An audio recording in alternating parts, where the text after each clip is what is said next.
ডালে ডালে ঝুলছে বাহারি জাতের আম।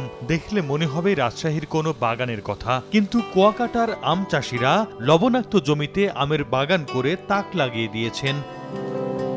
শুধু স্থানীয় নয়, এই সমিষ্ট ফলের কদর এখন পর্যটকদের কাছেও। মৌসুমে এই ফলের বাগানে ঘুরতে এসে আম কেনার পাশাপাশি ছবি তুলছেন অনেকে। ছোটবেলা থেকে জেনে আসছি যে আম মানে চাঁপাইনবাবগঞ্জ বা রাজশাহী দূর থেকে আম আসবে, আমরা সেই আম কিনে খাবো। কিন্তু এই পটুয়াখালীর দক্ষিণাঞ্চলে এই লবণাক্ত এলাকায় এখন যে পরিমাণ আমের উৎপাদন হচ্ছে, আমরা কিন্তু সেই চাঁপাইনবাবগঞ্জের কথা, রাজশাহীর কথা ভুলে যাচ্ছি। এখন কিন্তু উত্তর অঞ্চলে আমার জন্য আমাদের অপেক্ষা করতে হয় না, কারণ আমাদের কুয়াকাটায় এখন অনেক আম চাষি আছে, একদম আম্রপল্লী থেকে শুরু করে কেউজি থেকে শুরু করে বিভিন্ন রকম প্রজাতির আম এখানে চাষ করা হয়। এই আমের মাধ্যমে কুয়াকাটা আরো বেশি সুনাম হচ্ছে।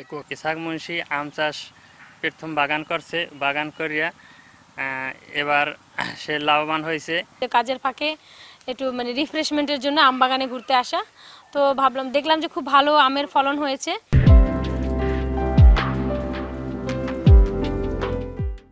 2009 সালে চাঁপাইনবাবগঞ্জে তাবলিগে গিয়ে সেখানকার আমবাগান দেখে উদ্বুদ্ধ হন মুসল্লিয়াবাদ গ্রামের ইসহাক মুন্সি। শখের বসে বিভিন্ন প্রজাতির কলম নিয়ে এসে বাড়ির আশেপাশে রোপণ করেন। প্রথম দিকে সফলতা না পেলেও হাল ছাড়েননি। ফের চাঁপাইনবাবগঞ্জে গিয়ে চাষিদের সঙ্গে আলাপ করে লবণ সহিষ্ণু বিভিন্ন জাতের চারা সংগ্রহ করে বাগান করেন।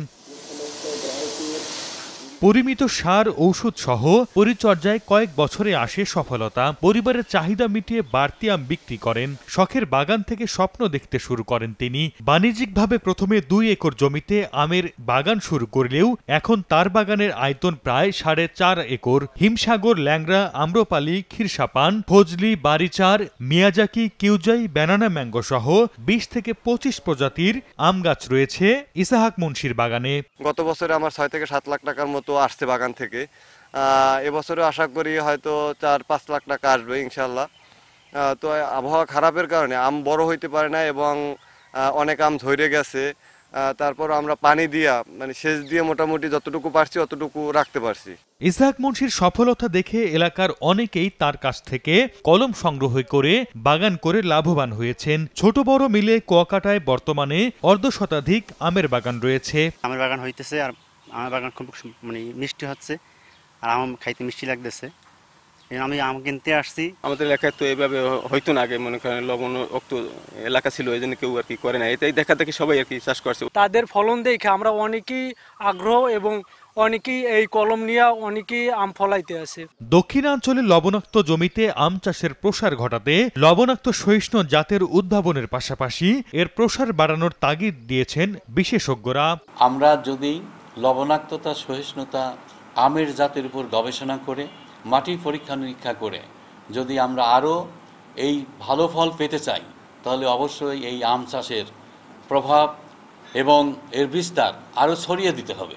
যাহলে কৃষকরা আরও আগ্রহী হবে এবং আমরা প্রচুর পরিমাণে আম খেতে পারবো এবং চাঁপাইনবাবগঞ্জ সহ বাংলাদেশের অন্য অন্য জেলা থেকে যে আম আসে সেই আমের উপর আমাদের নির্ভর করতে হবে না। অদূর ভবিষ্যতে পটুয়াখালী জেলা আমে স্বয়ংসম্পূর্ণ হবে।